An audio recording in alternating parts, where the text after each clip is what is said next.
Nandini Rawat express जनसेवा news से देख लेते हैं टीकमगढ़ से बड़ी खबर।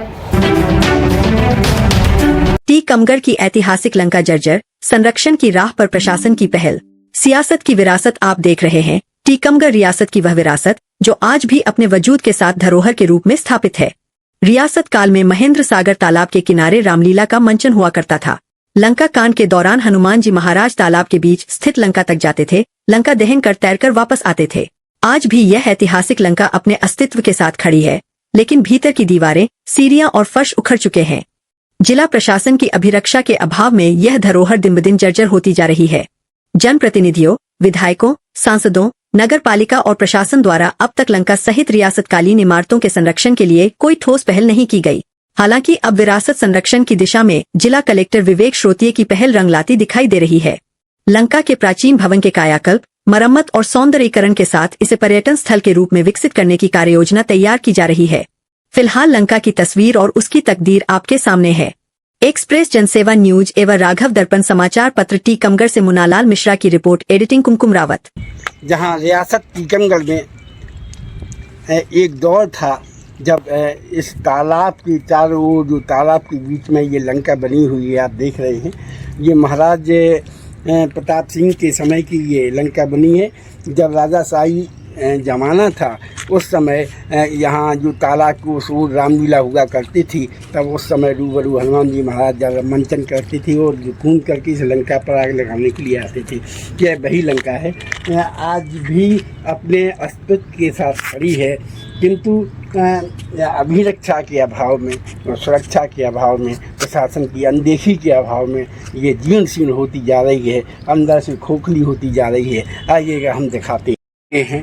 यह उड़ीसा रियासत के दौर की लंका है, रियासत टीकमगढ़ की समय की ये लंका है, अपने अस्तित्व के साथ आज भी खड़ी है, किंतु अफसोस इस बात का है कि ये जीर्ण शीर्ण होती जा रही है। आप देख सकते हैं ये चारों ओर ये दीवारों पर कालों से ये दीवारों के ऊपर ये खुदी हुई है दीवारें, कालों आप देख सकते हैं ये जीर्ण शीर्ण होती जा रही है, खुद की जा रही है। इस ओर अभी तक प्रशासन की ओर से कोई पहल नहीं की गई, किंतु ये कहना भी सत्य है कि आज जो वर्तमान के कलेक्टर विवेक श्रोतिये सर हैं, इस लंका के पुनरुद्धार के लिए, इस लंका के कायाकल्प के लिए सतत क्रियाशील और प्रयासरत है। आप देख सकते हैं क्या लंका कितनी सुंदर लंका थी उस समय, कितनी अच्छी लंका बनाई होगी राजाशाही जमाने में। इतने दरवाजे हैं चारों ओर, आप देख सकते हैं। और ये कितना दुखावना दृश्य यहाँ से आप देख सकते हैं शहर का।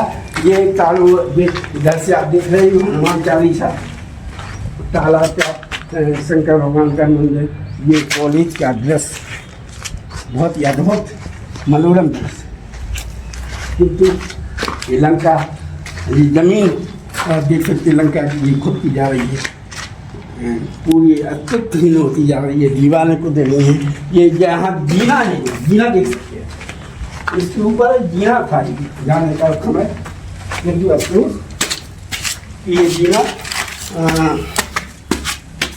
यहाँ से था, असमाजिक तत्वों द्वारा ये जीना तोड़ दिया गया। इसके नीचे जो रियासत के दौर के जो नीचे पत्थर लगे हुए थे वो भी खींच ले गए लोग, अब नहीं है, आप देख सकते हैं। विशेष तौर से मेरा यहाँ आने का मकसद आपको रूबरू इस स्थल लंका से कराने का मकसद यही है कि ऐसे जो स्थल हैं, रियासत के दौर के स्थल हैं, उनका कायाकल्प होना चाहिए।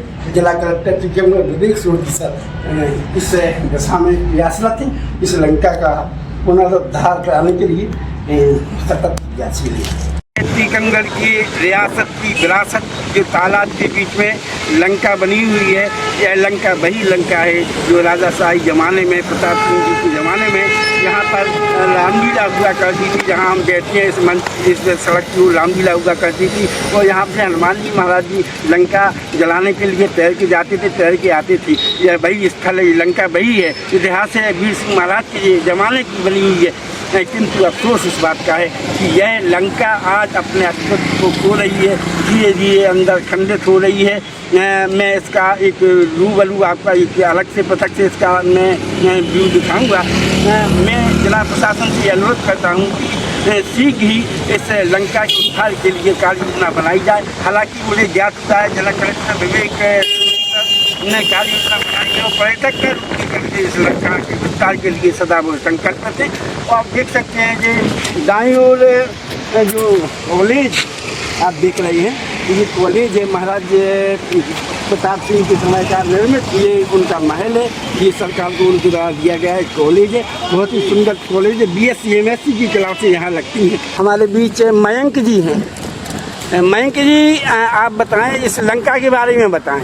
इस लंका का पुराना रहस्य जी। है और इस लंका का एक मानना है कि अपने यहाँ पे बाहर के व्यक्ति जो भी पर्यटक घूमने के लिए आते हैं, जी। इस लंका को देखने के लिए बाहर के लोग भी आते हैं, अपने क्षेत्र के लोग बात। तो आप क्या चाहते हैं, इसको पर्यटक का रूप दिया जाए? जी बिल्कुल दिया जाए। और इसे साइंस कॉलेज को भी दिया जाए। इसमें कम से कम बच्चों की छात्राएं अपने आते हैं पढ़ने के लिए, उन्हें शिक्षा प्रदान तो होती है। जी जी जी। अगर शिक्षा प्रदान नहीं होगी तो फिर काहे के लिए शासन प्रशासन काम करेगा। जी। और ये आप शुभ नाम क्या लिखते हैं? गजेंद्र प्रताप सिंह। गजेंद्र प्रताप सिंह जी। तो आप क्या कहेंगे हमारे टीकमगढ़ की सुंदरता, जो तालाब के बीच लंका है, जो कॉलेज है, और अन्य जो रियासत की जो चीज़ें उसके संबंध में क्या कहेंगे? देखिए, मुझे बहुत खुशी हो रही है जान के कि हमारे शहर टीकमगढ़ में कलेक्टर साहब जो हमारे हैं जी, उनके द्वारा इतना बड़ा निर्णय लिया गया है जी, जिसको कि जो हम लोग सदियों से आप जान रहे हैं। हमारे पुराने दिनों की कुछ विरासतें हैं हमारे पास, जिन्हें हम लोग सजो के रखने वाले हैं। तो अभी जो कलेक्टर साहब का आदेश आया है कि लंका का जो है सौंदर्यीकरण किया जा रहा है, इसको एक टूरिस्ट प्लेस बनाया जा रहा है, काफ़ी खुशी हो रही है और काफ़ी उत्साह हो रहा है जान के कि इसमें काफ़ी अच्छा लग रहा है कि बाहर के लोग आएंगे, वो जानेंगे कि टीकमगढ़ है क्या एक्चुअली में। और टीकमगढ़ के जो क्या है, सभी लोग टीकमगढ़ का आप भी देखते होंगे, टीकमगढ़ उतना ज़्यादा चर्चित नहीं है बाहर। अगर आप भोपाल भी पहुँचते हैं और अगर आप बताते हैं कि आप टीकमगढ़ से हैं तो आप लोग आपको कार्य होते रहेंगे तो हमारे शहर को जाना जाएगा और लोग इसको बढ़ चढ़ के निश्चित तौर से टीकमगढ़ में पर्यटक की संभावनाएं और पर्यटक की दृष्टि से हमारे टीकमगढ़ की विरासत की जो रियासत और विरासत दोनों का जो ये समृद्धता है, निश्चित तौर से देश के लिए बहुत उपयोगी हुई यदि पर्यटक का रूप इस लंका को दिया जाए। और एक्सप्रेस जनसेवा न्यूज से टीकमगढ़ से मुन्ना लाल मिश्रा।